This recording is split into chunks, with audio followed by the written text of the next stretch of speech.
Hi there. Welcome to David's Thought, a daily series of musings for the times we're living in. Thank you for clicking in today on LinkedIn. And if you're joining for the first time, you can find previous David's Thoughts on my YouTube channel.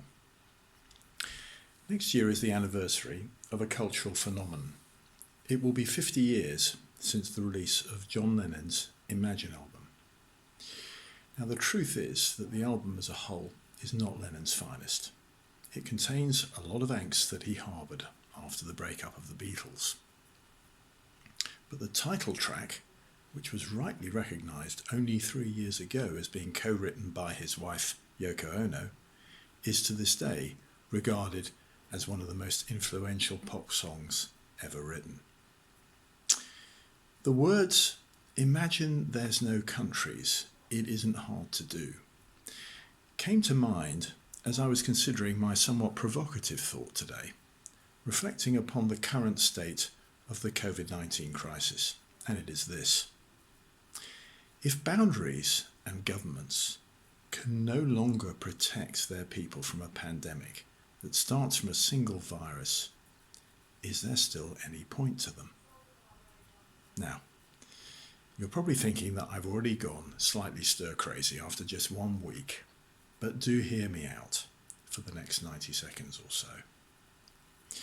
The hiatus in business as usual gives us an opportunity to reflect on the system of global governments and institutions that we have known since the end of World War I. In the more or less 100 years that have followed, we have witnessed cycles of diseases, famine, wars, genocides, displacements of people, recessions, ecological and environmental disasters, and more recently climate change.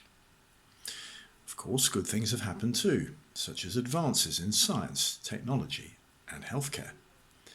But can we really say that our system of nation states has contributed that much to the development of humankind for good or ill?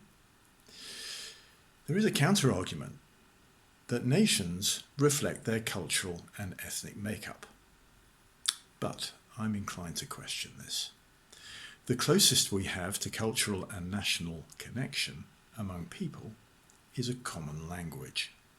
The concept of language, at least in Western civilization, goes back to the Old Testament story of the Tower of Babel. But unlike the ancients, who were trying to build structures that reached the heavens, we are merely trying to get along as best we can as human beings by solving today's real-world problems. Can our nation-states and their governments continue to withstand the increasingly frequent shocks that are undermining the very system they try to uphold? Or is there another way that pools the resources of the globe more effectively and at the same time embraces our different cultural heritages and backgrounds? Now, you may say that I'm a dreamer, but I bet I'm not the only one. Or, as another favourite cultural icon of mine, Bruce Springsteen, puts it, nobody wins unless everybody wins.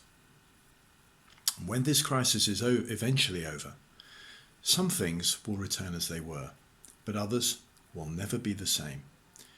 Let us hope that we retain what we retain, and what we create are the good things.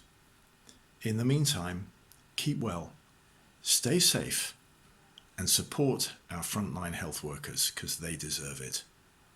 See you tomorrow.